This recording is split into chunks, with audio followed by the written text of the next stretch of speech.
Welcome to the Tournament Poker Edge Podcast, brought to you by TournamentPokerEdge.com, the only podcast dedicated exclusively to poker tournament strategy.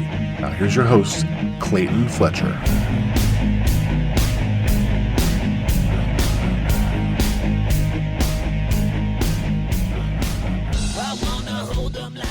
Hello once again, everybody, and welcome to the Tournament Poker Edge Podcast. I'm your host, Clayton Fletcher, still on quarantine here in New York City, but occasionally making several cute little jaunts across the river into nearby New Jersey, where I've been enjoying the online poker offerings right across the river from me. I hope you guys are all staying safe and healthy during this, what does the media keep calling it, an unprecedented time, even though the exact same thing happened 100 years ago. I want to welcome back to the podcast your favorite guest. No offense to any other guest, but everyone loves when this guy is on. He is a TPE coach. He is a very, very accomplished, high-level, high-stakes, multi-table tournament player. He also plays in relatively high-stakes cash games, usually in and around my home state of Maryland. You know him, you love him, Foucault himself, Andrew Brokos. When's the last time somebody called you Foucault? I actually just started coaching a guy from France, so he's familiar with Foucault, and he likes that was my screen name. But yeah, that was my PokerStars screen name, which once upon a time, and my screen name on 2+2 actually. So once upon a time, that was how most people knew me, although they knew it as Foucault. But yeah, these days I don't get a lot of those, and I guess I sort of gave it away. But I wonder how many of our listeners could spell Foucault without Googling it or without getting that clue that I just gave away. Foucault. I like that better, actually. It sounds more like a cult. So yeah. So what have you been up to during quarantine? Are you playing much poker? What's been happening? I'm not playing much poker. I'm mostly writing a book. It consumes quite a lot of one's time. So yeah, part of it I've always kind of naturally kept to like an early to bed, early to rise sort of schedule, which is not good for poker, but I think it's otherwise I like it for a lot of reasons. I like the sort of solitude of the mornings. But it's not very conducive to poker, especially for poker tournaments. It's tricky to enter a tournament when like you're used to going to bed at 9 p.m. Yeah, sure. A lot of them run until 1, 2 in the morning.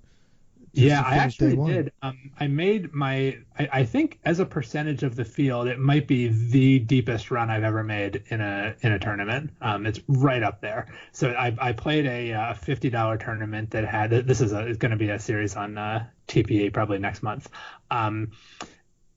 It was a $50 tournament with like 5,000 some runners, and I made the final table. So I think that was I shouldn't say 5,000 entrants. I mean, 2 of them were me. Who knows how many were like unique people. Sure. But this was on America's Card Room, so this is re-entry down until like 15 big blinds or whatever absurdity they it's kind of silly, yeah. But yeah, so I think as a percentage of the field, that's about as deep as I've been in any tournament. I guess like winning a 1,000-player tournament amounts to about the same thing. Wow. So what time was that?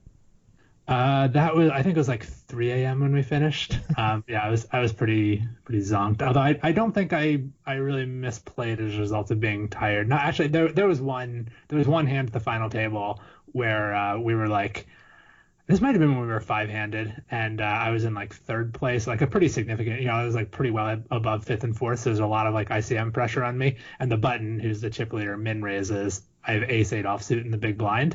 I think it might just be a fold. Like, it's just so hard to defend your equity in that spot where like you never make a hand you can stack off with. It's so hard to make it. Like, making a pair of 8s is really hard to take to showdown. Certainly ace high is really hard to take to showdown. Your equity realization is just so bad in that situation. Like, out of position against the player who covers you when there's 2 short stacks in there. I don't know that ace-8 offsuit is really the hand you want to be like defending from the big blind. Yeah, and yet it's still, first reaction, gut reaction, it doesn't feel like it should be a fold, but maybe when you think a little deeper, maybe it is. It did occur to me. I mean, I didn't feel good about it immediately.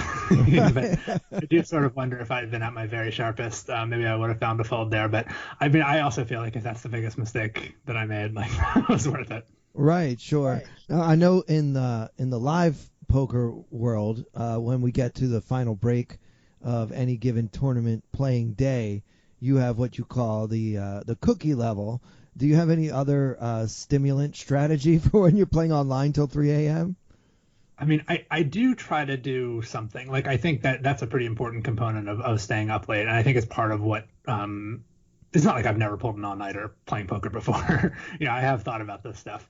I think one thing that contributes to people getting tired is people stop eating after dinner, right? I mean, you're used to, you eat your last meal at 7 p.m. or whatever it is. And like, that makes sense if you're going to bed at 11 or 12. Like, your body doesn't really need that much fuel when it's sleeping. If you expect your body to like stay awake and continue performing until like 3 or 4 a.m., you need to keep giving it fuel. So, I mean, I'm not necessarily eating sugar, but trying to eat some nuts, drink. I don't drink caffeine that late either, but drink like a mint tea or something that has like a mild stimulating effect. I try to do stuff like that. Like, I'm pretty much constantly eating or drinking. I think that's an important component of staying awake and sharp. Yeah, me too. Every hour after 7. It's just, Red Bull and cocaine. Just, just kidding, everyone. Yeah, the cocaine went without saying. Obviously, I'm a comedian. So, no, never even tried it, believe it or not. Most people don't believe it. So, so tell us. Pretty straight edged. I believe it. Okay, cool. So tell us about your new book. I have an advanced copy that I've just started reading. I've got about maybe a quarter of the way through, and I'm absolutely loving it. So I guess what happens is every year in May, we can expect a whole new book from Andrew Brokos, because this is 2 Mays in a row when you are releasing a book. I enjoy writing. I mean, I think I'm good at it. I enjoy doing it. People seem to enjoy the results. I don't have a lot of reason not to, and it's like super flexible, like way more flexible. I mean, poker is kind of flexible. I mean, online poker much more so than live poker, of course, but writing is like way more flexible than that even. So yeah, I mean, I wouldn't rule out doing another book. It's a little hard to contemplate right now because I'm a little bit sick of this current one, but I was talking that way about Play Optimal Poker this time last year, and it was almost immediately after the World Series of Poker was over. I mean, I started writing in July. Yeah, well, that's amazing because, of course, we all remember you had that really nice summer, a good deep run in the main event, some other pretty good cashes last summer. It's incredible to me that you weren't so pokered out that you didn't feel like writing a book, but I guess you just jump right into it. I think one thing that you and I have in common is I don't really get sick of poker. Like, I hear a lot of players saying, I got burned out, I'm tired of playing. I really feel like I could play poker just about every day. And even on the days when I don't play poker, I spend a good amount of my brain energy on, conceptualizing and thinking about the game. Is that true of you, or do you really feel like sometimes you just need to forget about poker for a while? The thing with me is I do so many different poker-ish things. Right. I mean, I don't think I would enjoy. I've never really played poker routinely for 40 hours a week. I mean, during the WSOP, I guess I'm probably getting close to 40 hours a week playing, but that's the rarity. That's the exception. I've never been a full-time poker player in the sense of doing that many hours a week of playing. I do spend that much time if you count writing, making videos, coaching, studying. There's so many different things that I'm doing within the poker. I think that's true to some degree.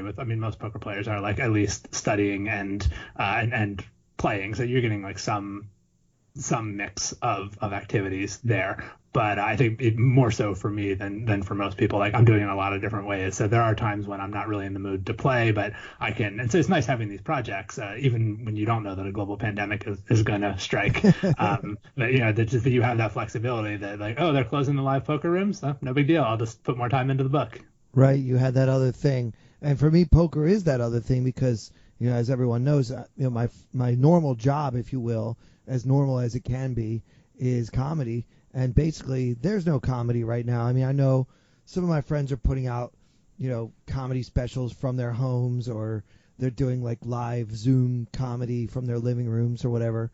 It's just, I don't have, I was talking about this with Joe Stapleton, who's also a comedian. He doesn't want to do that either. I have no interest in like turning my bedroom or any room in my home into to a comedy club.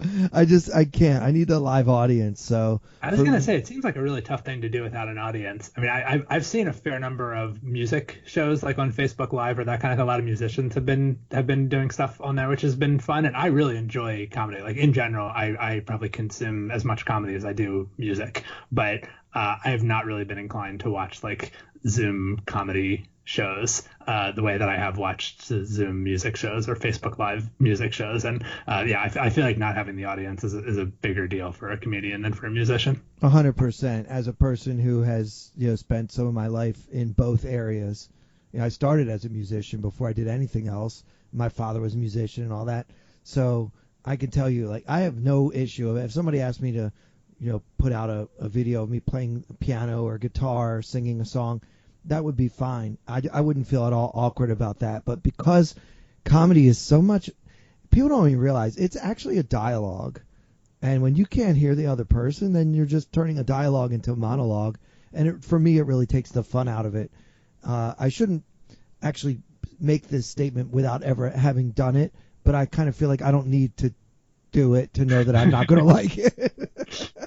I'm just not going to enjoy that at all. But yeah, I agree. Music is quite different. But fortunately for me, I love poker maybe as much as I love comedy. So I've really thrown myself into not only this podcast, but also, studying the game in a way that I haven't before, because I just have more hours where I'm not going out to do my spots at night. I have time to, get deeper into my TPE videos and maybe even use my newly discovered poker tracker software to kind of look at my own play and figure all that stuff out. So newly discovered, like you didn't have poker tracker before? Well, I didn't really play online that much before. I mean, I did back in like 03, 04, but back then we didn't really use HUD. The HUD wasn't really a thing back when I was grinding online, if you will.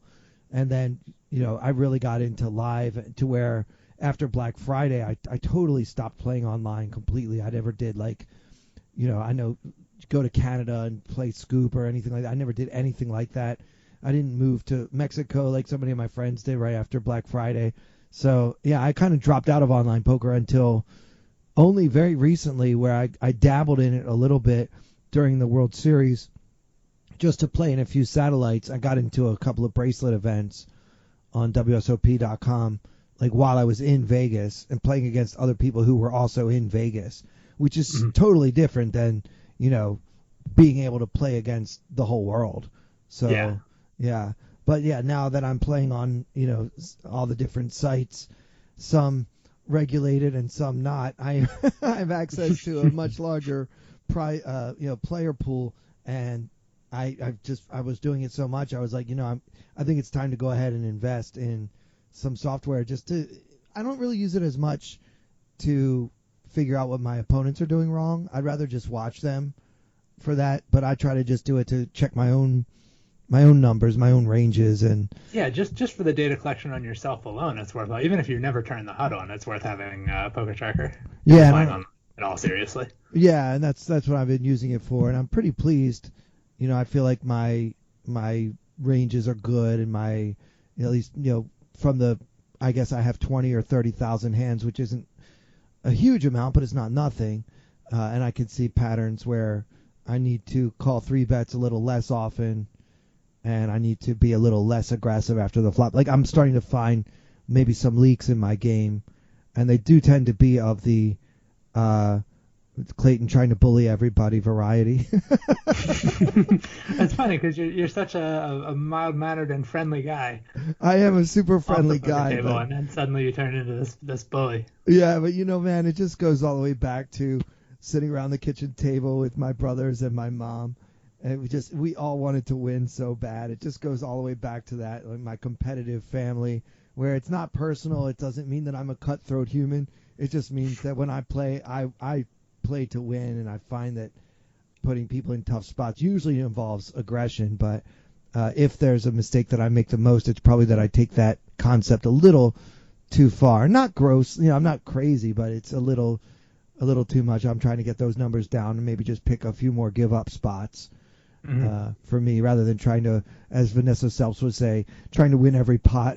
That's Right. kind of the disease that I suffer from occasionally. So, and I think yeah, that's a problem for a lot of really competitive people who want to play poker, that they come like, because we use the term winning anytime the pot gets pushed to you, but like you're not actually playing winning poker, just because you like winning at poker is not the same as winning pots.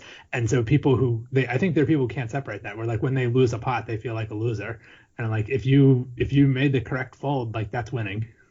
right. Yeah, even though they don't push you chips, but it actually goes all the way back to Benjamin Franklin. A penny saved is a penny earned, right? Yeah, absolutely. These chips that I'm wasting on these bluffs that are ill-advised in the first place are chips that I'm better off just keeping in my stack. And so, yeah, I always try to think about Benjamin Franklin while I play poker. Not really. That would be weird. I think about It's all about the Foucault. Benjamins, baby. Yeah, all about the Benjamins, of course. That's the original Benjamin. So, your first book, which was incredibly well received, it's extremely highly rated. It was called Play Optimal Poker, and it really kind of changed the game for a lot of us. First of all, for those of us who are like me, my original method of learning, really studying the game, was from talking poker strategy with my family. And then I got into like Super System and some of those early books like Harrington on Hold'em. So for me, the idea of sitting down and reading a book to learn is the method that works best for me. I find I learn more from reading a book in general than I do from watching a video.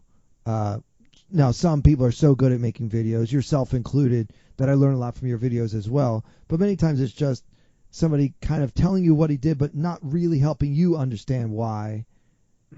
But your books and the way you teach, it feels like I'm taking a class. And I really like your writing style for that reason. And so Play Optimal I'm glad to hear Poker. you say that, because as someone who makes both videos and books, like when I decided I wanted to write both my first book and then now the second one, that is something that I think about, is like, why is this a book and not a video? Like, what am I going to do to like, what makes this a book project? Why is this not just a series of videos? And the idea is that it should be something more comprehensive. Like it has a thesis. It's a big coherent work that's designed to help you think about things in a certain way, whereas the videos are some of my videos are more like theoretically driven, but they're all smaller in scope. Like the book is definitely trying to do something bigger than what I think I could do in even several series of videos. You're absolutely great at accomplishing that, and I mean that not only as your friend, but as someone that I think you've made me a lot of money. I'll be honest. Watching your videos and reading your books and reading your articles and pretty much everything you put out, I have consumed, with veracity, if that's the right word. I think that you have changed the way I think about the game, and I would guess that as a teacher, that's what you're really trying to accomplish, right? Yeah, I actually, I guess I'll probably end up putting this in the book. I don't know if it's in the version. Did the version that I sent you have a preface? It did. Okay, so you saw this already. So I wrote this thing that, it feels a little pretentious or whatever, but I guess I'm just putting it out there as like what I hope and not necessarily what I think I'm accomplishing. But I have been thinking about, this is a question poker players have been asking for a long time. Like, is there some value to this game other than just like the money that we win? Like, is there any sort of like social value to the idea of all these people like sitting around and playing poker? And I don't want to stretch that too far, because like I certainly wouldn't compare us to like healthcare workers or something. Right. In terms of like the extent of social value. But I do think there's something to like, why do societies play games? Like this is something going all the way back to like the Olympics, like the original Olympic Games in Greece. Like the societies or cultures develop games because they want to cultivate certain skills in their populace. And I do think that poker, when properly studied and properly pursued, like I think it's made me a better decision maker. I think it's made me, I don't know if smarter is quite the right word, but maybe like savvier or better at it's cultivated certain habits of thought for me. And to the extent that I can contribute anything to society other than just helping individual one-off people make money, which is not nothing, but yeah, I think the idea of trying to help people think better in ways that maybe even extend beyond poker. Not that I ever make that explicit, but I think you learn how to think about a poker decision correctly, and learning not to be results oriented, for instance, that has huge implications for life decisions. Learning to think in terms of choices and say, well, I can do A or B. It's not just, oh my God, I can imagine a really terrible thing happening if I do A, so I guess I'll do not A. Like you have to look at both options, and that's a mistake people make in poker all the time too. They just say, well, what if he raises? I can't bet. Right? They just see a downside, and then that's all. They think they've made their decision because they see a downside. And until you assess the pluses and minuses of all your options, you can't make your decision. So I think hopefully clarifying people's decision making a little bit. Yeah, it's certainly a goal as a writer and a teacher. That's a lofty goal. I wonder what Foucault himself would say about about that, but in a very he certainly had that effect. Well, I don't know about clarifying. I don't know if he was into clarifying exactly, but yeah, he certainly changed the way a lot of people thought.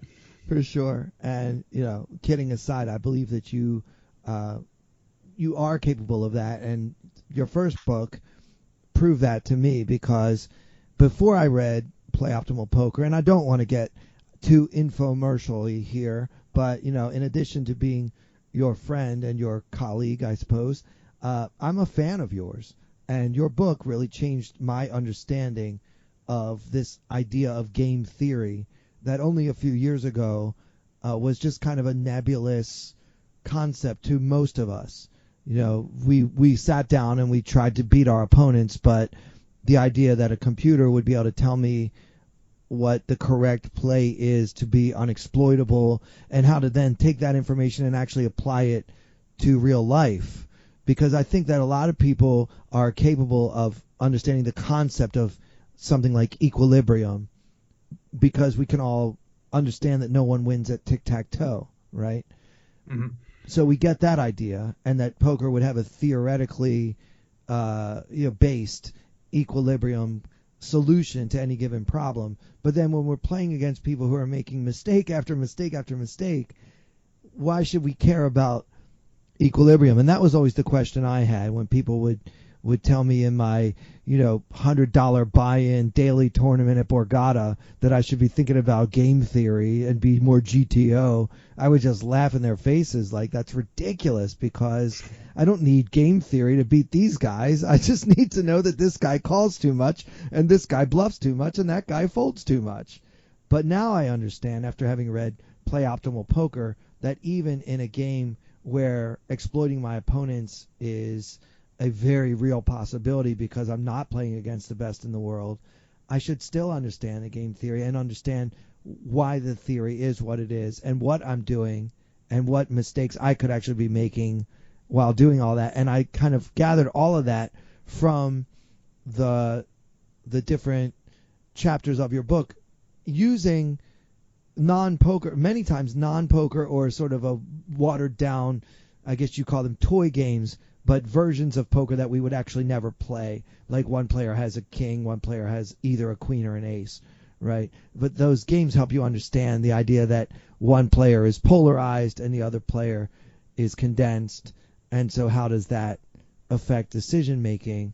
So, yeah, I mean, that's what I got from the first book. So when you told me that you were writing another book, I was like, well, I mean, where can we go from here? He's already opened my eyes so much. Yeah, so first off, thank you. My less lofty goal in writing the book is, and just in being a teacher, period, making videos for TPE or anything else, is just that when you play poker, so much of it, even when I play against people that I like, you and I have played at a table before, and like even when you're playing with your friends and you're having fun, it's still zero sum in the sense that one of us is going to win and one of us is going to lose. And that's like, when we're in a pot together, it's very much like what you lose is what I win. Maybe there's a little ancillary benefit of like we both enjoyed sitting there at the table or whatever, but like mostly it's a zero sum dog eat dog kind of thing. So getting to help my friend, right, to hear my friend say, oh, you made me some money with that book. That's a nice feeling. Like I think that's something that human beings, or I at least, am wired to seek out, and poker does not really provide that feeling of helping another person, doing something valuable, especially for a person that you like or are sympathetic with or whatever. So I appreciate that. That's interesting, Andrew, because in a very similar way, I enjoy helping other comedians, especially newer comedians, with their material. Comedy is kind of an isolated, it's not exactly a zero-sum game, because if we have a good show, the whole audience is happy and all the comedians are happy.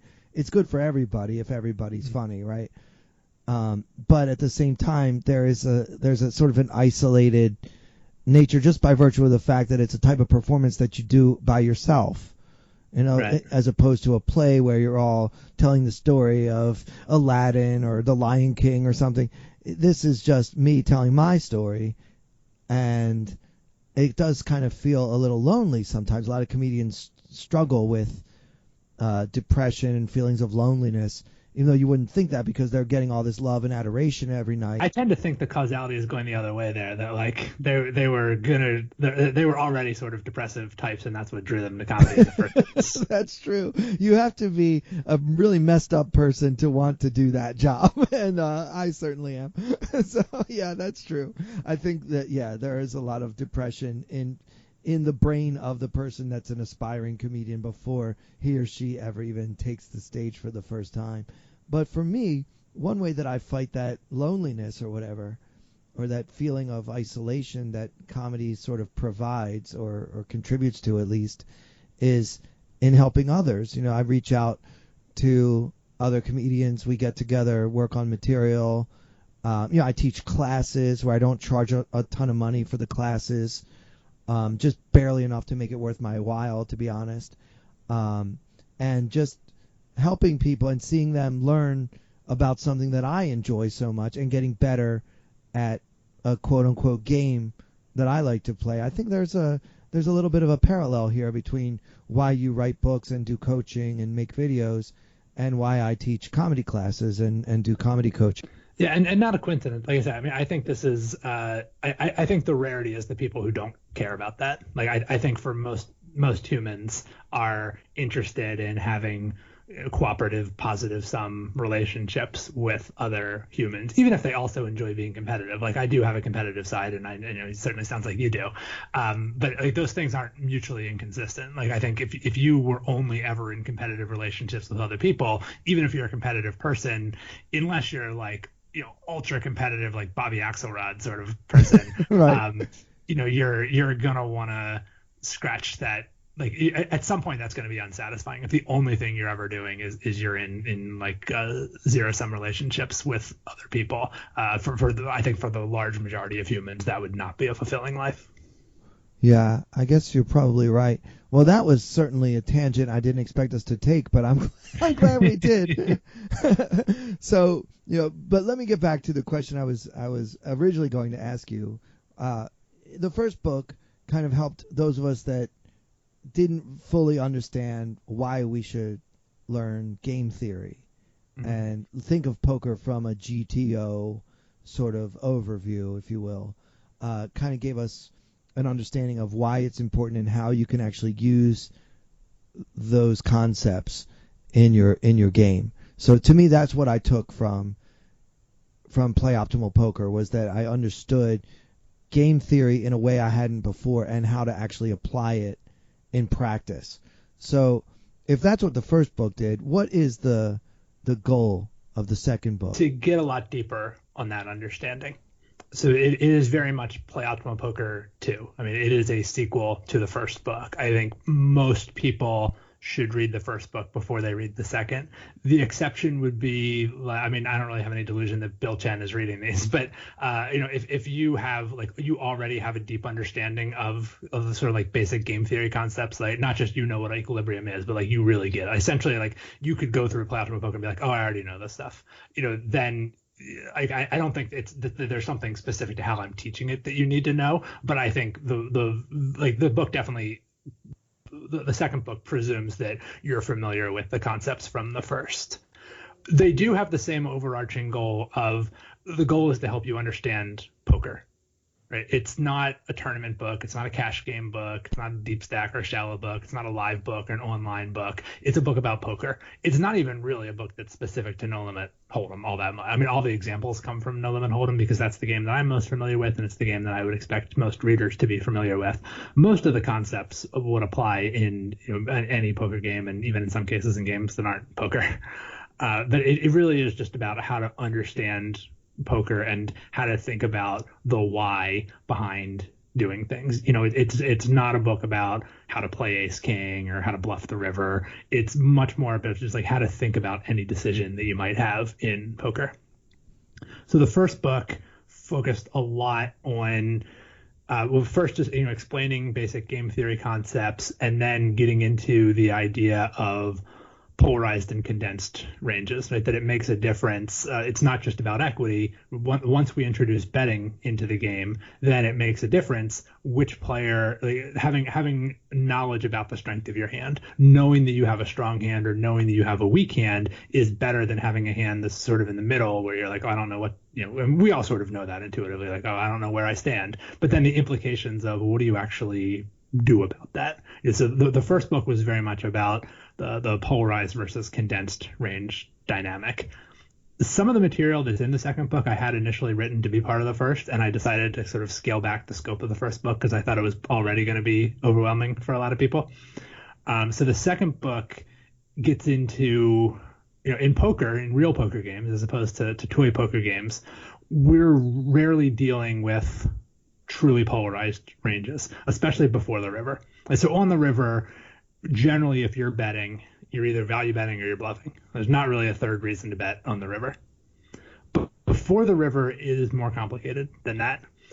Generally, you should still be able to identify. I mean, we still can talk about value bet and bluff before the river, and it usually makes sense. Like in 95% of cases, right? We can kind of identify this is a value bet or this is a bluff. But even if you think about, you 3-bet pocket aces before the flop. Okay, you're mostly doing it for value. Like you have the nuts, you want to get more money in the pot, you want to make the pot larger. You're still benefiting from fold equity. I mean, if you 3-bet aces and your opponent folds 10-8 suited, there's value there.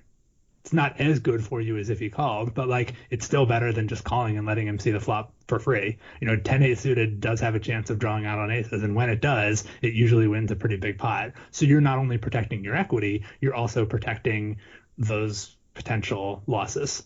That's even more clear when we think about 3-betting a hand like ace king, right? When you 3-bet ace king, when you 3-bet pocket tens, often even though you're 3-betting expecting to have the best hand, it's still better for you if your opponent folds. Like usually when you're 3-betting ace king, unless you're like really shallow, which I guess in tournaments sometimes you are rooting for a call, but like in most cases when you 3-bet ace king, you don't mind getting called. You have a hand that'll still play pretty well after the flop, but like your best case scenario is often your opponent folding, even though you're 3-betting expecting to have the best hand. And most betting is like that before the river. Like generally your bets are benefiting from a combination of fold equity plus pot equity. And that's more true. Some hands benefit more from the pot equity, some benefit more from the fold equity. But usually it's a combination of I'll have good equity if my opponent calls. Maybe I'm ahead, maybe I just have draws to good hands. But usually we're betting hands that either we think we're already ahead or we have draws to potentially be ahead. We're semi-bluffing. So we're counting on having some pot equity if we're called. But at the same time, there's value in making the opponent fold. Right, when we're betting with a draw, the value is very clear in making the opponent fold, because if we just have, we're betting queen jack on a 10-9-3 board, we're very happy to get folds because we just have queen high. But even if you're betting ace 10 on the 10-9-3 board, there's still value in making your opponent fold. Right? Often when your opponent folds, he's folding at least one, if not two overcards. Sometimes he's folding a backdoor draw. Sometimes he's folding hands that have a chance of drawing out on you. Your equity improves when your opponent folds. And part of the value of betting is in causing your opponent to fold. And in fact, I would argue there's sort of more value in betting ace 10 on a 10-9-3 board than there is in betting pocket aces on a 10-9-3 board. Well, that's not to say that ace 10 would have higher EV, but the EV difference between betting and checking, like the value add of betting rather than checking, is probably greater with ace 10. right? Your equity is pretty sim equity versus the hands that call you, but the value of making your of the folds, right? When you have ace 10, you benefit substantially from hands that your opponent folds. When you have pocket aces, you don't benefit so much from his folds because it's much harder for him to draw out on pocket aces.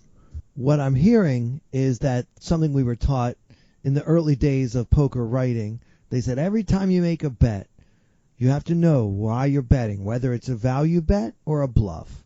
And So I want to stop you after you say know why you're betting. I do think that part is true. You do have to know why you're betting. It's just that the answer is not always as simple as for value or as a bluff. It is more complicated than that before the river. And the reason for that is because there may or may not be betting on future streets. The threat, what Harrington actually refers to as the hammer of future betting, where he says bluffing on the turn. This is like a book from 2003. Bluffing on the turn is more, what's the word he used? I forget, but he's basically saying that it's stronger to bet with more chips behind on the turn because your opponent has to also worry about what you might do on the next street as well. Whereas when you make a bluff on the river, it might be a little bit easier for your opponent to call, knowing that he can basically call and see what you have without worrying about any more chips going in. So it's the leverage, right? That's part of it. But even if you're the player who's calling, you still have to be anticipating what's happening on future streets, right? When you make a decision to call the flop, you should be thinking about more than just, do I think I have the best hand? Or even what are my pot odds and what are my outs? I mean, so this is the way, if you're very new to poker, this is generally what we teach people is like, well, okay, so if you think you have the best hand, you definitely don't fold. And if you have a draw, then you count your outs and you compare it to the pot odds, and that tells you whether or not to call. And I mean, that's not really how you make decisions. There's plenty of times when you call and you're not getting the right odds.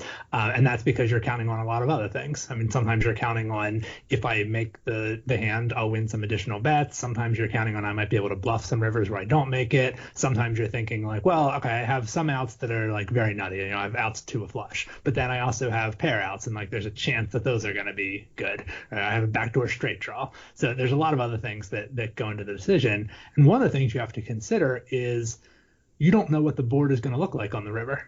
And there's lots of different ways that the board could develop, and that's something that should be factored into any kind of. So the subtitle of this book is range construction. It's a book about how to assemble ranges, how to think in terms of ranges on mostly on early streets. I mean, to some degree on the river also, but it's more important on early streets. That you shouldn't just be thinking about how do I want to play this one hand.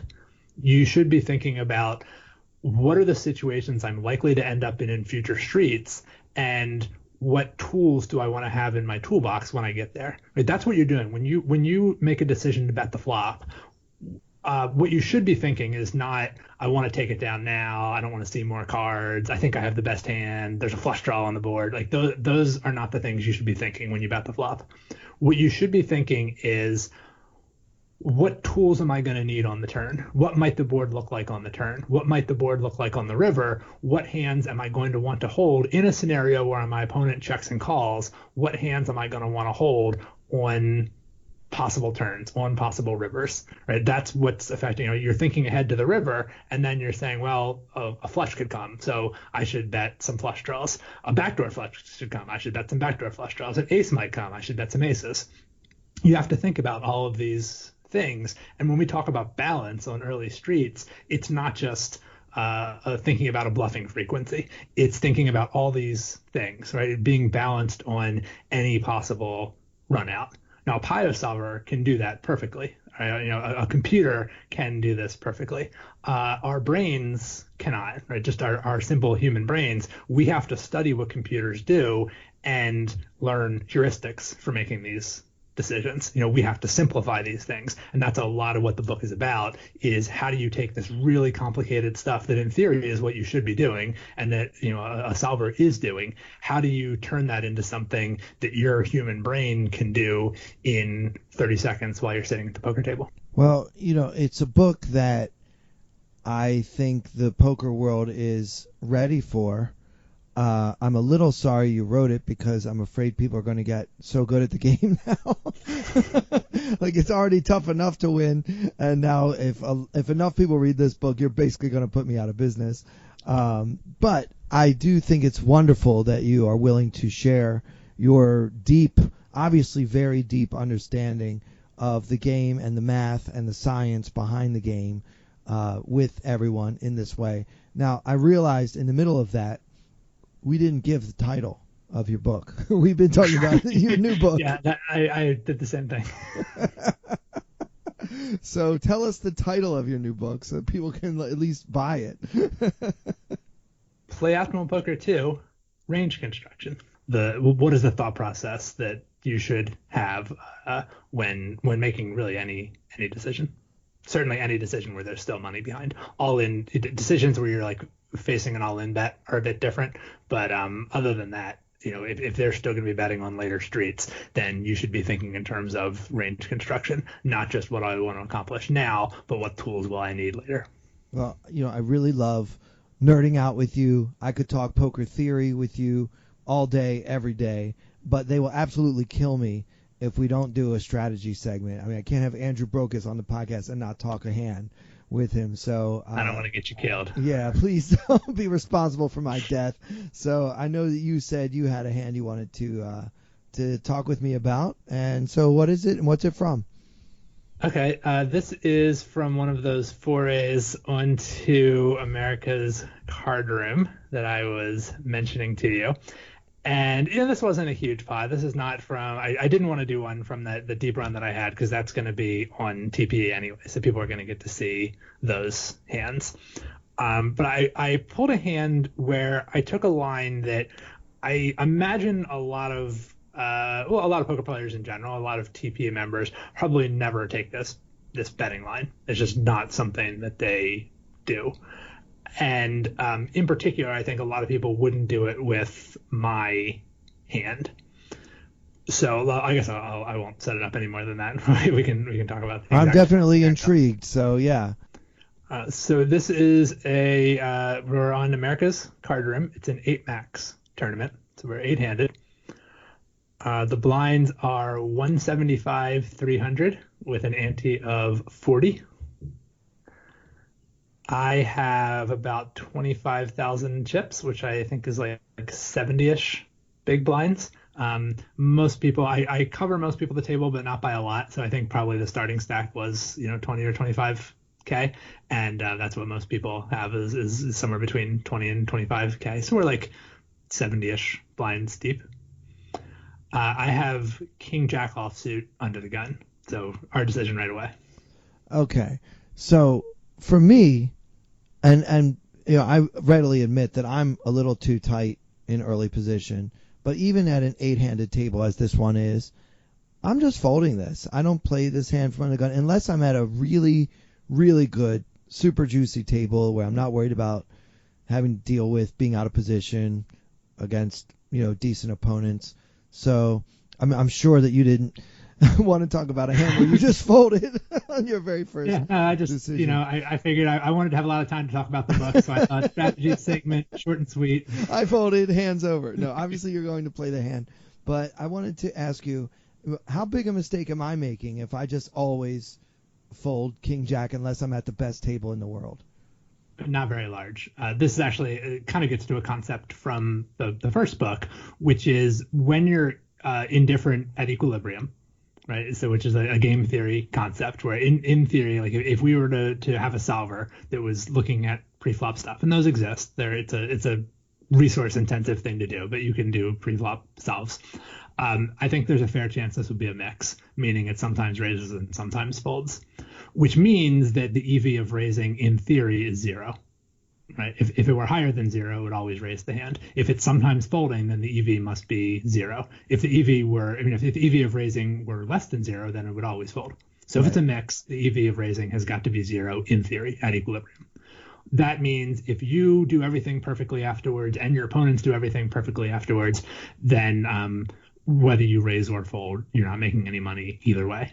Okay, so then what makes you what factors into your decision to play this hand in the first place? I expect that although neither I nor my opponents are going to do everything perfectly, I expect to do things more perfectly than they will. So at a table, I guess for me, I would say if this is anything other than an especially bad table, I am going to raise this. So I think if it's close at equilibrium, the question I'm going to ask myself is, do I think I'm going to over or underperform my opponents in this situation? And my assumption is that I'm going to play at least a little bit better than they are, which means I'm going to make at least a little bit of money playing this hand. Right, and you would probably typically overperform most of your opponents in a tournament like this one. But you said it's a $50 buy-in on ACR. Yeah, there's definitely this might have been 100, but it was not a big. Okay. It's not a huge buy-in. Yeah, so it's not like they're big, high roller or something. So yeah, you would probably have a skill advantage over, I would say, at least 95% of the tables that you'll encounter. Functionally, I'm always raising this because I don't play enough on ACR to I wouldn't know it if I were at a really bad table. I wouldn't recognize a bad table. Right. So I'm just going in assuming I'm always the best player at the table. Right, and against the field, you most likely will be. So, all right, great. So that's the difference between you and me. You can raise this, and I'm still going to probably keep folding until I really study your second book. All right, so we open. Is there any reason to do anything other than a min raise? Yeah, I mean, I don't think it matters that much as the bottom line. I mean, there are big mistakes you could make. I wouldn't 4x it, but I don't think the question of whether you min raise it or 2.2x it or 2.5x it, it's pennies. I mean, it's not a big deal. Right. Okay. So why don't we just min raise and see what happens? That's exactly what I did. Great. So I min raise. I got called by the cutoff and by the big blind. Okay, so we are going to be second of 3, and these guys have pretty decent stacks too, right? Mm-hmm. So we're not looking at commitment or anything yet. All right, and Hero has the king of diamonds and jack of spades. Yes, it's going to become a little bit important. Okay, so the flop, there's 25.95. Why don't we just go ahead and call it 2,600? Yeah, let's do a little mitzvah for our listeners. 2,600 in the pot, and the flop comes jack of diamonds, 5 of spades, tray of diamonds. So jack 5-3 with 2 diamonds, and we have king jack with the king of diamonds. And the first player checks. So now it's on us, and we can either bet our top pair king kicker, or we can check. Why don't you talk me through the merits to both plays? I want to come back first to something you said, which is, we're not really thinking about commitment yet, which is true. The stack to pot ratio here is probably 8-ish. So it's not like we're going to be getting all in on the flop very often, or faced with that decision. But I am, this is no limit hold'em. All the money can be bet at any time. We're certainly within the point where the money could easily get in by the river. The stack to pot ratio is small enough that we could easily end up playing for stacks by the river. Yeah, it's certainly within the realm of possibility. Plenty of times, especially with 2 opponents, the money could go in. So yeah, I guess I misspoke if I say we're not thinking about commitment at all. But obviously, our first bet, if we make one now, isn't going to commit us to this pot. Right. Yeah. It's not if we bet, we're going to have to call off any show. Right. Yeah. No, but a question that you do want to be asking yourself is, do I have a nutty hand? And what I mean by a nutty hand is a hand that's going to be good enough to play for stacks on a lot of runouts. And this is complicated because we don't know what the board's going to look like on the river. We don't know whether we're going to have a hand that's going to want to play for stacks on the river. This is an extremely good flop for us, to the point where even at SPR 8, I think even in a 3-way pot, even at SPR 8, this still is a hand I wouldn't feel too bad about getting all in with on the flop. Usually once you get over SPR 5, that gets to be kind of a lot to commit with one pair, especially in a multi-way pot. This is such a good flop for us that I wouldn't feel too bad about even getting stacks in on the flop. How likely am I to feel good about the hand on the river? There's a lot of runouts where I'm still going to feel pretty good about it. There's only 2 overcards that can come, since a king will make me 2 pair. So like an ace or a queen are the worst cards that could come. I have a backdoor draw to not the nut flush, but the second nut flush. So I have some potential to turn into a pretty strong hand later. This is a relatively nutty hand.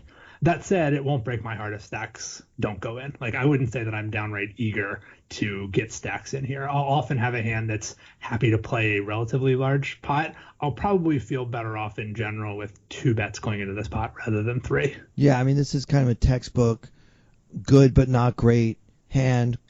Good, pretty good flop. You're, like you say, it's not like you flopped a full house and you're dying to get all the chips in, if by any means necessary. Right. So yeah, and I think that when we get a flop like this, then we basically have a hand that's most likely going to make top pair, right? So 2 high cards, you're usually hoping to just hit a king or a jack, and then continue accordingly, right?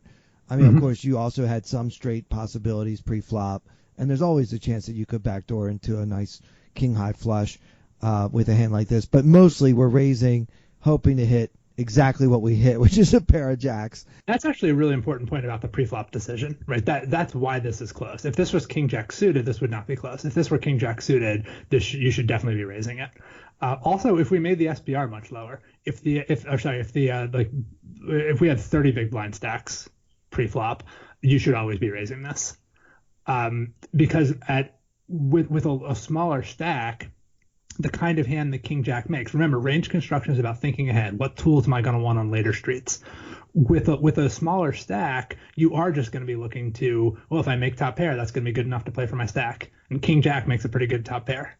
The reason why this is a somewhat dicier hand to play at this stack depth is that even when you do make top pair, even on a board as favorable as this one, you still don't feel that great about playing for stacks. And of course, there's many other boards that are pretty good for king jack where you would really not feel good about playing for stacks. Like, you'll make a lot of middle pair. Sometimes the board is more like jack 9-6, and your top pair is not quite as exciting as it is on jack 5-3. There's a lot of boards at SPR 8 where even when you make top pair, you're not that excited about playing for stacks. That's not nearly as true if we were to cut the stacks in half. Right. That kind of makes me, if the idea is that we're not too upset about getting all in on this flop or at some point, because it is such a great flop for our hand, then that sort of leans me towards, why don't we just go ahead and bet? We took the lead and I pre-flop. think most people do bet here. I mean, I would imagine most people bet here 100% of the time. I think this is another one. I mean, there's a lot of mixing in game theory. I think there's a pretty good chance this is a mix on the flop. Sometimes bet, sometimes check. I think a lot of people just always bet the flop, which is not necessarily bad. Exploitatively, it's quite possible that betting the flop is the best play, and if that's true, you should always bet the flop. But I don't think most people make a decision. I don't think most people even consider checking the flop here. I think most people just see, oh, I have, it's a good flop for me, but I can imagine scary turns. I want to bet the flop. It's just, you feel like it makes I don't mean to say you personally, but like, people feel like it makes their own lives easier to bet, which it probably does, but it might also be making your opponent's lives easier. Yeah. If you never check a jack in this situation, there are certain mistakes you're not giving your opponents the opportunities to make. And I think a lot of people, I mean, it's fine if you're betting here as a choice, but I think it should be a choice. You should at least be considering checking, because in theory, checking should be just as good of a play. And so you should be asking yourself, what mistakes do I believe my opponents are going to make? And are they more likely to make mistakes versus a bet or mistakes versus a check? Right. Okay. Got it. Now, I guess where my brain would go is, I want to be able to make a continuation bet when I have ace queen, ace king, other hands that I may have raised early that missed this flop, and so therefore I want to balance that by also betting when I have value like king jack. I 90% agree. I don't want to frame it as this is something that we're doing in order to protect some other hand we might have. Like, you're probably never going to be in this situation with these players again. So the idea is not we're going to do this in order to protect some other part of our range. The idea is that we likely are going to have a checking range on this flop, right? I mean, I don't think you should just be c-betting any two cards. We're in a three-way pot. Your position is bad. This is one of the more favorable flops for the original raiser relative to two callers, but still, I think in a three-way pot, unless you're doing it for exploitative reasons, I don't think you're really supposed to have a 100% c-bet frequency. So your opponents, there should be some weak hands that you're checking on this flop. That means that your opponents are going to have incentive to do a few things, right? The fact that you are at least going to be perceived as potentially checking weak hands on this flop means that your opponents are going to have incentive to bet when checked to. They're going to have incentive to bluff. They're going to have incentive to bet hands that are worse than king jack for some combination of value and protection. They're also going to have incentive to call you on later streets after you check the flop, because they should expect that your flop checking range is weaker than your flop betting range. And if that's how you actually play, if you never check a good hand on the flop, but you do sometimes check bad hands, then your opponents are playing well against your checks. Your opponents are correctly bluffing and correctly thin value betting and correctly bluff catching after you check the flop. And if you do sometimes check king jack, then you might find that opponents try to play exploitatively against you, thinking that you would never check a hand like king jack, because many people don't. And in fact, they make larger mistakes than they would have made had you bet. So I would say that the point of this is not to protect a checking range so much as to take advantage of mistakes that the opponent might make, because we are going to check some weak hands on this board, or at least they will likely expect us to. Okay. Yeah, great. I love it. All right, so we do check. And so it's 1 check, 2 check, 3 checks. Everybody checks on this flop. Now, in Hero's shoes, how do we feel about the fact that it checked through? That's not really a problem for us, is it? I'm pretty happy about it, actually. Yeah. I'm not that excited. If my opponent bets on the river, or sorry, if the imposition player bets, if it the button checks, I check, and then the cutoff bets, I'm definitely not looking at the, well, not definitely, but I'm not planning on check raising. I'm probably just going to call, and if he keeps betting, I have a bluff catcher. Right? If I check and call the flop, and then he bombs the turn, he bombs the river, I have a bluff catcher. Sure. And people who have read Play Optimal Poker know a bluff catcher does not have, it's often 0 EV to check and call down. Maybe here I have a good enough blocker that it's like slightly plus EV, but it's not a very plus EV spot if he just barrels off 3 streets. So I'm definitely not hoping for that. Right? If he bets the flop and checks back the turn, that's okay. But honestly, if it checks around, one of the really nice things that's going to happen, so there are some bad turn cards.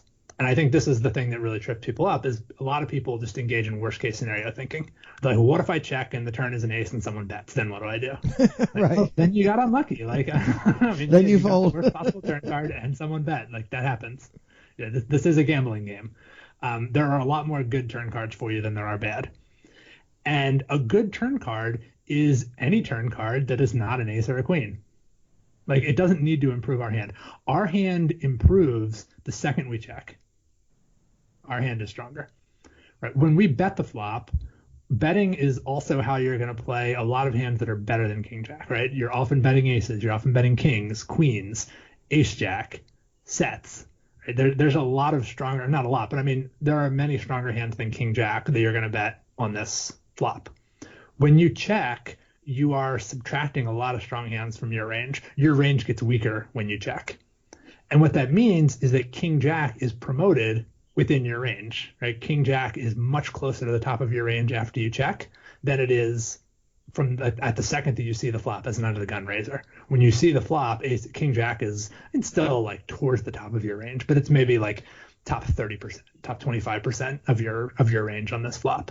Once you check, king jack skyrockets. Now it's top 5 or 10% of your range. So it's a much stronger hand, even though it hasn't improved in any way. It didn't become 2 pair, it didn't become trips, but it's a much stronger hand because you've weakened your range, and your opponents have weakened their ranges when they check. So when the button checks behind, the likelihood of me having the best hand goes up. And the likelihood of me getting called by worse goes up because he's also weakened his range by checking. So he knows that he would have bet a lot of his better hands on the flop. And so once he checks the flop, he's going to be prepared to call with weaker hands on later streets. Both of my opponents are. Yeah, I love this concept of promoting King Jack to now a top I 5 think of it a little 10%. like in chess, you get the pawn all the way to the other side, and it promotes the same sort of thing. It's stronger than it was earlier because you've advanced it. I'll be sure to tell Jen Shahadi that we worked chess into our discussion today. She's going to be really happy. So, all right, it checks around, and now we don't have to worry about bluff catching 3 streets because the cutoff chose not to bet as well.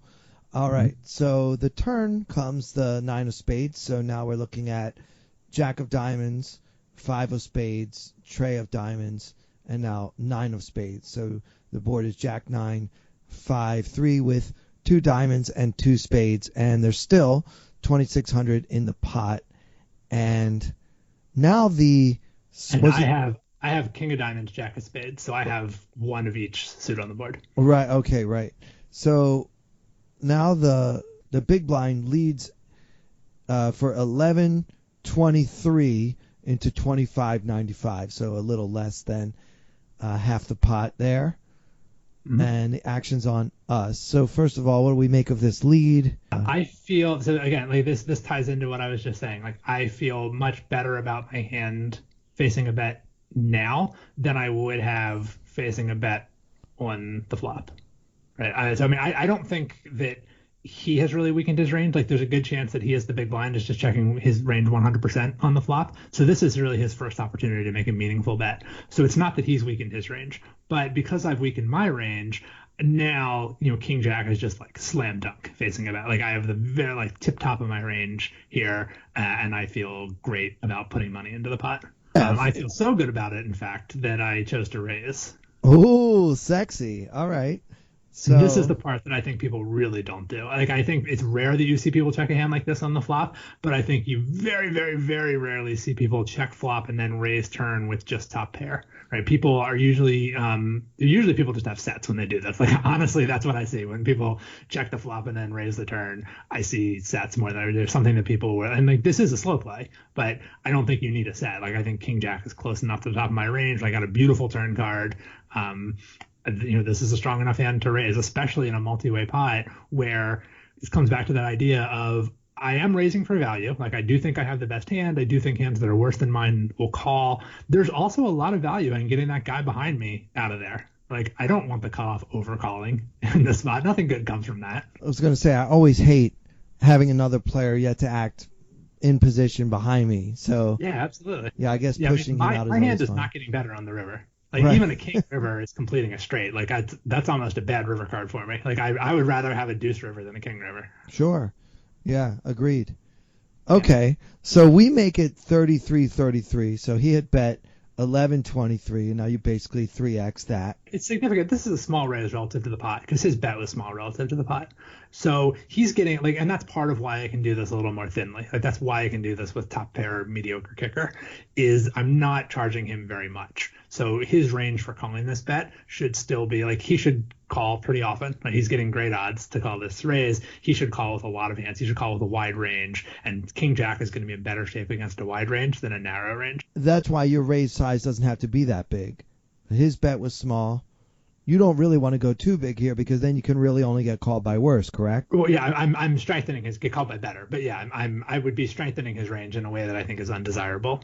I want him calling with hands that are worse than King Jack, and the bigger I raise, the stronger his calling range will be to the point where my equity will not be as good against a strengthened calling range. Right, and then you can only be called by better, right? Okay, and so then the in position player does fold, which is always good to see. And the big blind calls you.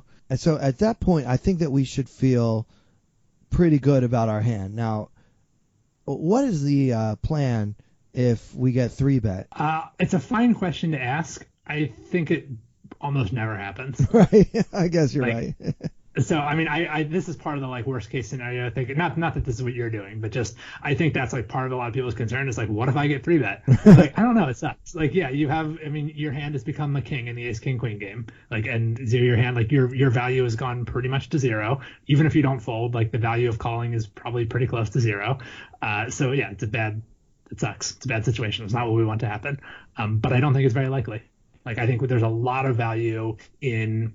So our hand does value fold equity to some degree, especially in a multi-way pot. Fold equity is a bigger deal because even if we don't get folds from the better, getting folds from that guy behind us, like maybe he's folding king queen, right? We're getting him off of a few outs.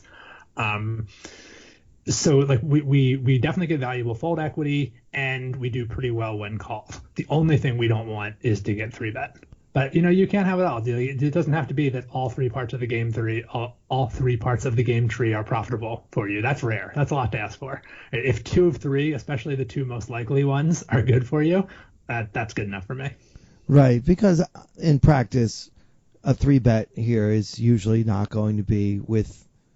It's going to be a set or something, right? He's representing a better hand than King Jack. Like either he's bluffing or he has King Jack beat, which means he's playing a polarized range. We're playing a condensed range, and that's just a bad spot to be in. Right, and also that would be a fairly sophisticated bluff for a for an ACR $100 tournament. Right. I mean, realistically, I would likely fold.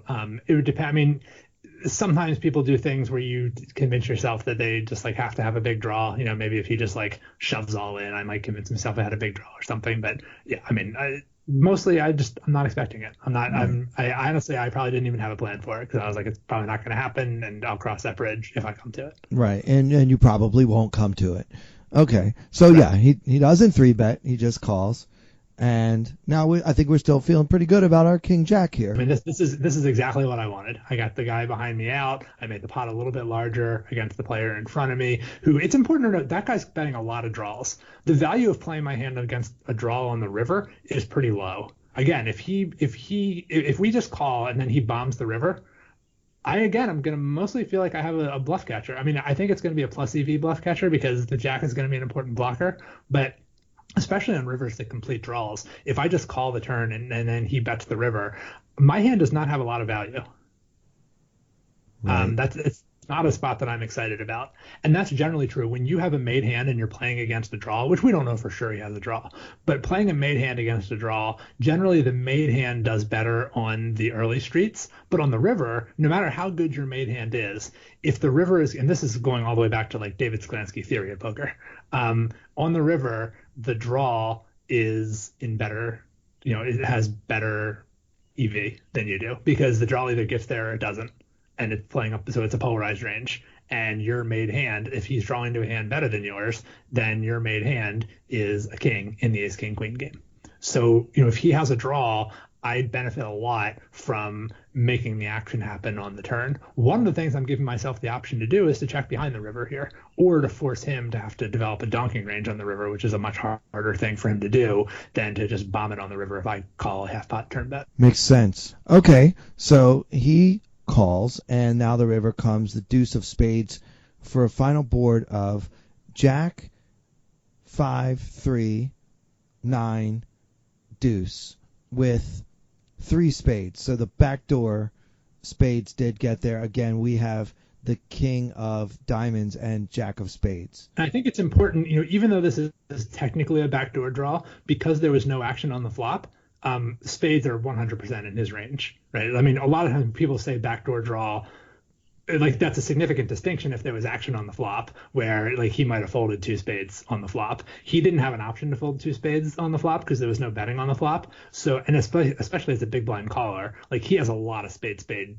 combinations. So he can have like 8-4 of spades, like that's perfectly well in his range. So, yeah, I don't. I mean, you're not wrong, but I just, from a strategic point of view, I don't think it matters that this is a backdoor draw. Makes sense, especially because most players never donk lead into 2 opponents. He essentially checking 100%. Checking 100%, right? Makes sense. Okay, so he checks one more time, and now we have the option to bet our hand. There is 92.61 in the pot. I never get used to this online poker, these crazy numbers. 92.61. I suppose we want to bet here. We got what we wanted here on on the turn, we're not particularly worried about spades. He could have spades just as likely as he could have the other flush, the one that didn't get there, the diamonds. But it's not particularly likely that he has either. Right. I think there's a number of other hands he can have besides spades. It's important to point out that if he does have missed diamonds, and I know this isn't what you were saying, but the fact that we're ahead of missed diamonds is of no relevance to the value bet on the river. Right? He's not calling a bet with missed diamonds.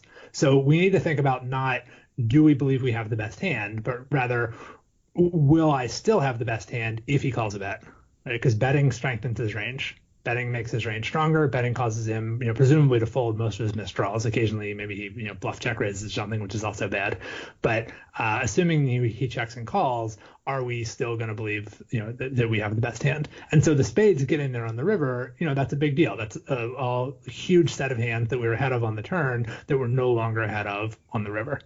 This is not like I would have much preferred the deuce of hearts on the river to the deuce of spades. People tend to think about blockers when they're bluffing, maybe when they're bluff catching.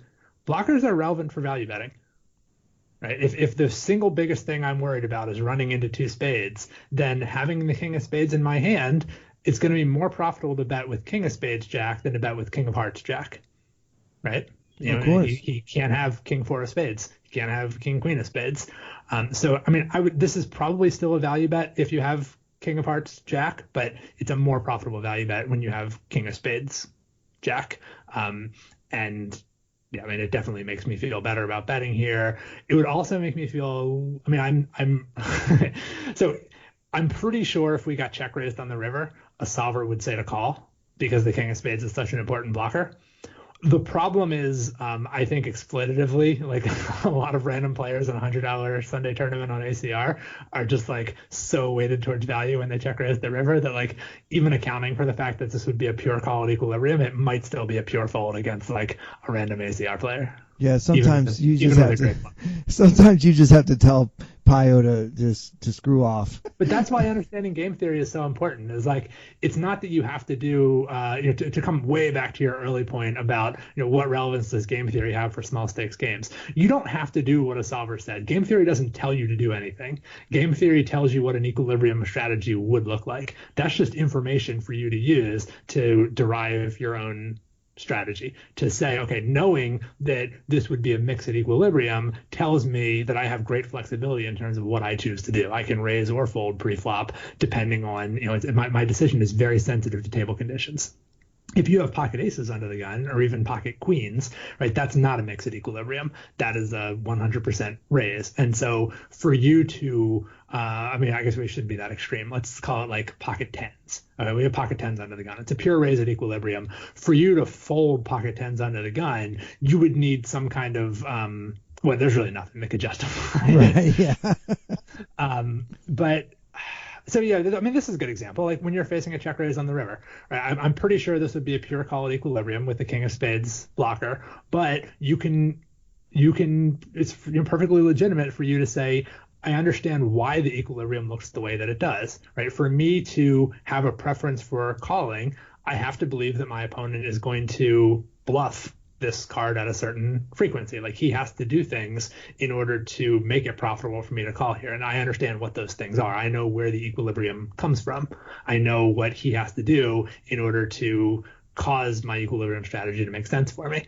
And so that means I can recognize when I think he's not doing those things. And I know, because I understand game theory, I know how should I deviate from the equilibrium strategy in order to exploit this player.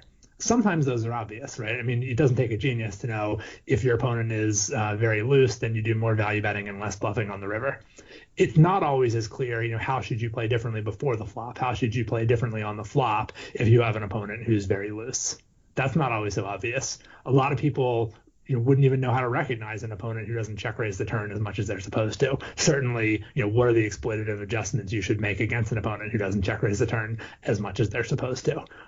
A lot of people, that those kinds of things are like background built into their assumptions about how to play, but there's no theoretical grounding for it, which means they're not prepared for playing against people that they've never played against, or in particular, playing against very good players, people who usually play small stakes, and then suddenly they find themselves in a somewhat bigger game, and people aren't making the mistakes that they're used to people making, and they're lost. They just have no idea what to do because they're like, oh, they're not doing the stuff that I usually profit from, and so now I have no idea what I'm supposed to do. Right, and I'm just lost because this is uncharted territory, right? Mm-hmm. All right, well, with all that said, as much as it's a spade and not a heart that we would much rather see, I think we should bet here. But he did tell us he had something, because now he could be bluffing when he leads the turn, but when he calls the raise there's a reason why. So I guess the question becomes, and this is what your book is all about, range construction. Just because he called your raise on the turn, do we still have the better hand often enough to get value from a river bet? And I feel like we do. Yeah, I agree. And I think it has a lot to do with the flop check. Because we subtracted so many strong hands from our range, King Jack. I mean, we could have some spades. It's not impossible for us to have two spades. So King Jack has, it's gotten demoted on the river. we now have some stronger hands in our range. Like even like Ace 4 maybe could occasionally be in my range here, where to river is straight. So King Jack has gotten a little bit demoted in the same way that it got promoted on the flop. When I checked the flop, it got promoted. On the river now, it got demoted because I'm rivering some stronger hands than King Jack. But still, I think King Jack is close enough to the top of my range. And I think the fact that my opponent just called the turn makes it less likely that he had a set on the turn. So I'm still worried about the possibility of him rivering a flush, but I'm not worried about him having very many hands better than King Jack on the turn. I think those are often raising. Right, and particularly with two flush draws available on the turn, most players would continue putting more chips in with a set on 4th Street. Not everybody, and not always, of course. The river or something. I think not a lot of people are just calling the turn and then checking the river with a set. With a set, yeah. So we can discount that possibility pretty significantly, I think. Agreed. Yeah, so I think we should bet. What do you think? Mm-hmm. Yeah, I think this is definitely a bet. Like I said, I think it's probably a pure bet even without the King of Spades. With the King of Spades, it's a slam dunk bet. Again, it sucks to get check raised. No, I didn't really have a plan. I was going to be mad if I got check raised. The plan was to get mad. That's not enough to make it unprofitable. Like, even check raising, we just treat it as zero. Like, just like pretend you folded the check raise, right?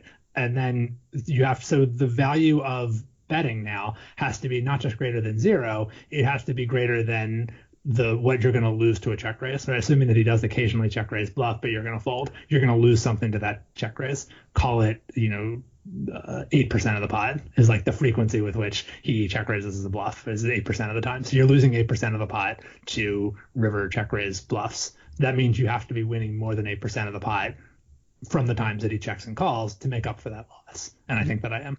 And this really gets to the crux of a conversation that you and I have had several times over the years.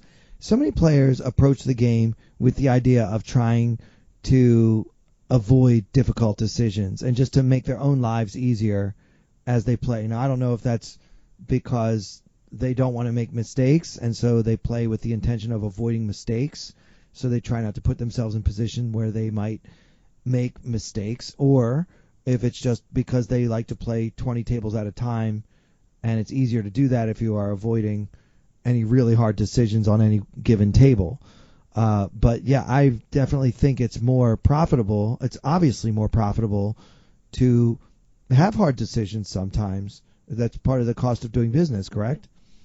Yeah, I think you have to if you want. If your primary goal is to make money at poker, then I think you have to lean into some situations that are going to result in you making tough decisions.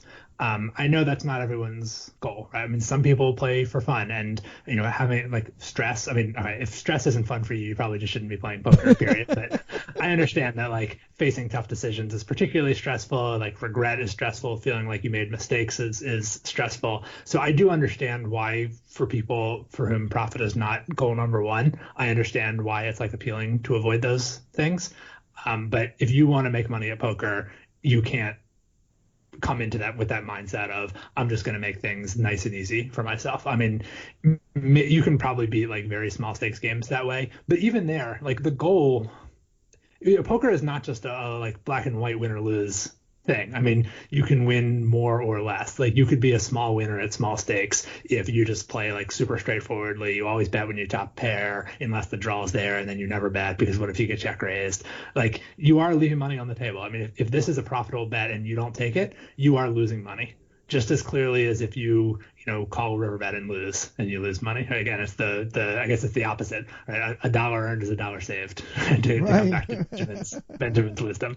I mean, you are losing money when you choose not to do something for fear of anything. For fear of getting raised, for fear of getting drawn out on. Anytime that you make a choice to do something in a poker game for any reason other than EV maximization, you are costing yourself money. And that's, it's your personal decision whether or not you care about that money more than you care about whatever other goal you want to optimize for. But I guess I'm kind of assuming people buying the book or people watching videos on TPE, these are people who are pretty serious about wanting to get better at poker. And that means you learn to make the tough decisions. You don't run away from them, because usually the situations that require you to make tough decisions also require your opponents to make tough decisions.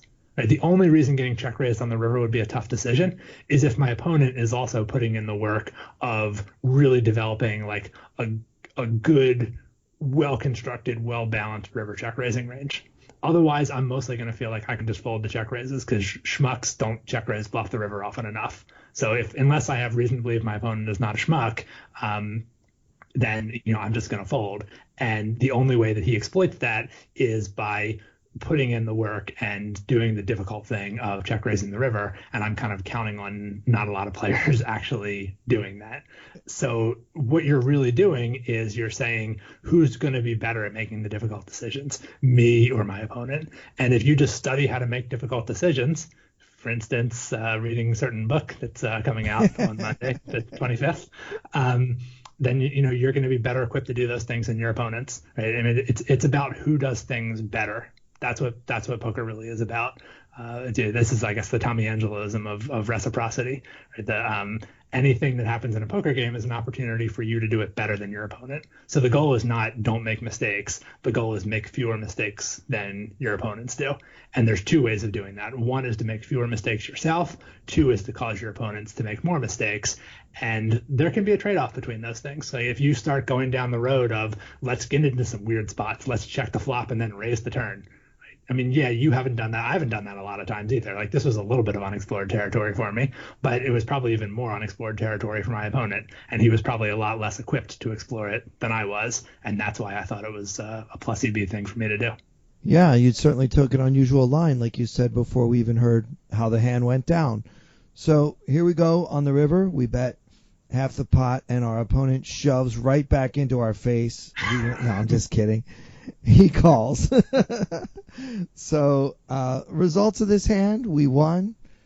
We won a very nice pot here, and probably a bigger pot than we would have won had we played our hand in the I guess a more traditional way.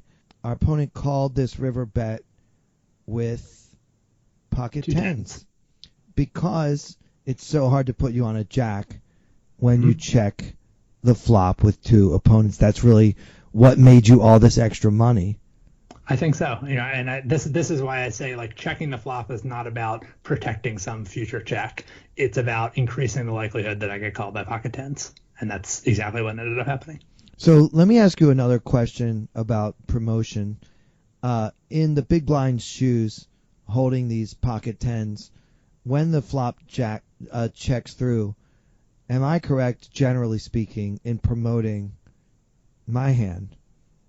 Yes.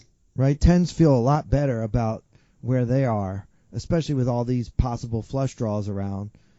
If he would have had a jack, he probably would have betted on the flop, so that means my tens are probably good. And now he's bluffing me with this raise, like trying to think about this hand from the big blind's standpoint. I don't even say almost. I don't blame him for calling you on the turn and river because nobody plays a jack this way. Yeah, and it's not just that they don't, but they don't have a lot of incentive to. Right. Like there's a lot of good reasons to bet a jack on the flop. And I would, if I had a different kicker, if I had jack 10, I would have bet the flop. because then there's 3 overcards I want to protect against. Even if I had king jack without the king of diamonds, I might have been more inclined to bet the flop, because then I'm a little bit more worried about a diamond coming, or the jack of spades again. Like on this run out, I'm less worried about. Yeah, I kept saying I had the king of spades, I had the jack of spades, but regardless, I had a spade, which is the important part. So like knowing that spade rivers are not going to be so bad for me because I have the jack of spades in my hand, knowing diamond rivers aren't going to be so bad because the king of diamonds is in my hand, diamond or king turns aren't going to be so bad, knowing all of those things increases the value for me of checking the flop. But legitimately, like, there are a lot of good reasons to bet good hands on the flop. If I had a hand that I was a little more excited about playing for stacks, I'd have more of a reason to bet the flop. If I had a hand that valued fold equity a little bit more, I'd have more of a reason to bet the flop. This just happened to be like a real sweet spot of a hand where I felt like it was okay to check the flop here.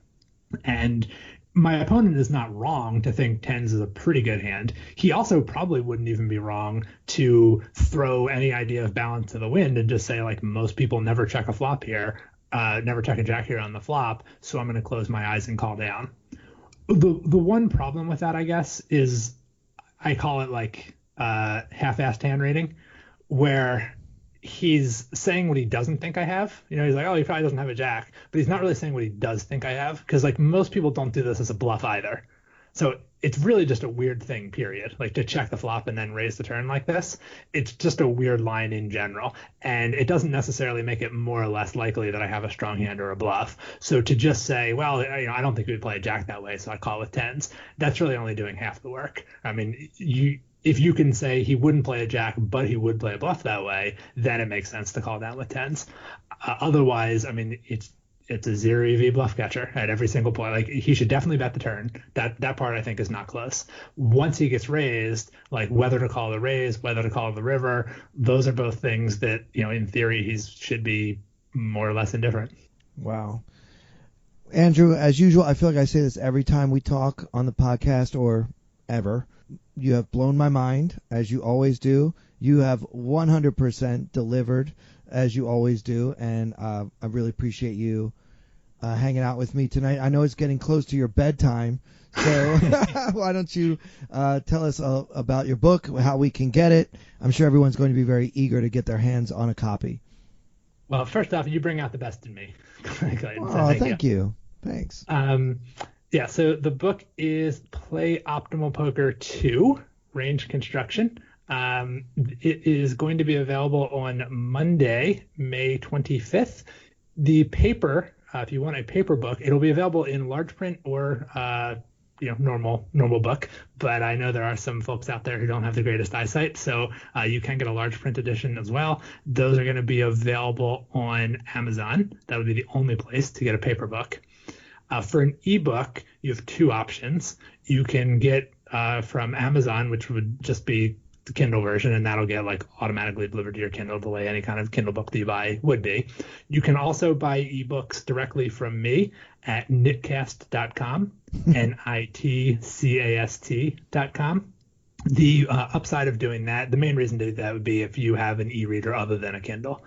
So if you want a PDF version of the book, or you want an EPUB that you could read on your Nook or whatever other e-reader you might have, you get all 3. You'll still get a version that you can read on a Kindle. You'll also get a PDF and an EPUB if you buy it from Nitcast. So those are your options there. For people who have not read Play Optimal Poker yet, I do think you should read the original book before you read this one. The very good news on that is just today I lowered the price on the ebook version of Play Optimal Poker. So that is now available for $10 from the same places, Amazon or Nitcast, if you want an ebook. If you want paper, Amazon is still the only place to get that. The paper price has not been reduced, but the ebook price is now down from $30 to $10 if you want the original Play Optimal Poker. So if you've been dragging your feet on that, this is the time to get it. Well, there's no reason not to buy that masterpiece for $10, just like there was no reason not to buy it for $30. So yeah, that's a bargain. Believe me, folks, that book, Play Optimal Poker, the original, really did change my approach to the game, and I really think it made me a much better player. I'm about a quarter of the way through Andrew's new book, Play Optimal Poker 2, and it is absolutely blowing my mind, just like everything Andrew puts out. So, speaking of bargains, we have Tournament Poker Edge, which is an unbelievable training site where you can get more Andrew than anybody wants, really. I mean, there's so much Andrew. We've got Andrew's videos. We've got Andrew discussing hands in the forums. And Andrew is a very big part of why TPE is such a highly regarded training site. So, Andrew, do you have anything else coming out for TPE in the near future? The number one thing, which I guess I hinted at already, is you're going to see a hand-for-hand replay of the that $50 tournament where I made the final table. So that'll be every single hand that I played. I did late register because it's an ACR tournament. Like, you have to late register those. Yeah. But yeah, so that should be coming out. I guess it'll be sometime in June. My May video series is a member hand history review. So if you want to see me talking about play at even smaller stakes than a $50 tournament, right? One of the things that a lot of people will say when they hear me talk about game theory or talk about certain things is like, oh, maybe you need that when you're playing in the WSOP main event, but in my game that kind of stuff doesn't fly. So this is me playing your game, right? That you can see me in a $50 tournament. You can see me commenting on, I think it was an $11. It might have been a $50 tournament. I forget the exact stakes, but like, this is much smaller stakes, and you'll see what I am and I'm not doing at those stakes and how I am thinking about things, and it's not so different, honestly. Like, so I mean, some of the decisions that I end up making are different, but the way that I'm thinking is not wildly different when I'm in a $50 tournament versus when I'm in a $10,000 tournament. Well, it's still no limit hold'em, so. Well, Andrew, I'm sorry I kept you so long. I know we had planned to do an hour. We've done a lot more. It's a pleasure. It's a pleasure. Well, of course, on behalf of all of our listeners, really appreciate you coming on, and best of luck with the new book. And thank you for being here. So for Andrew Brokos and for everyone here at Tournament Poker Edge, I'm Clayton Fletcher. Thank you so much for listening.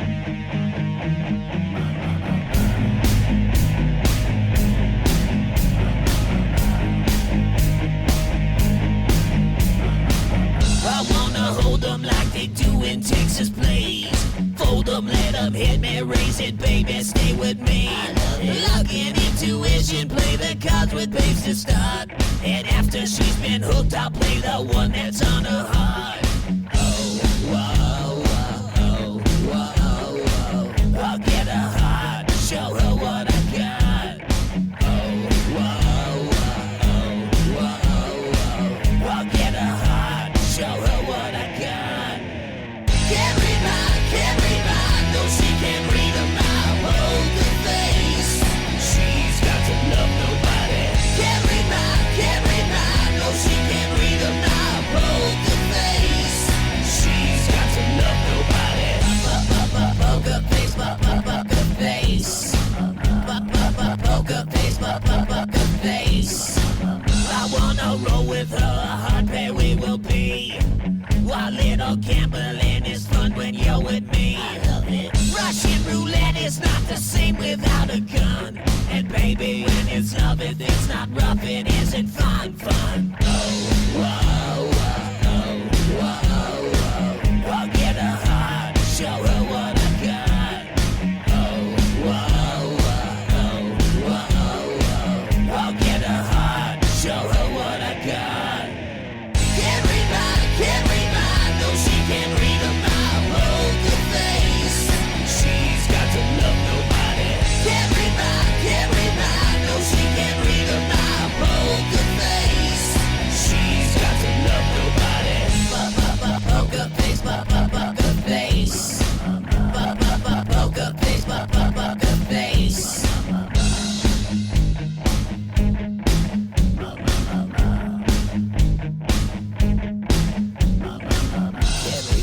Can't read mine, no, she can't read a mile. Poker face, she's got to love nobody. Can't read mine, no, she can't read a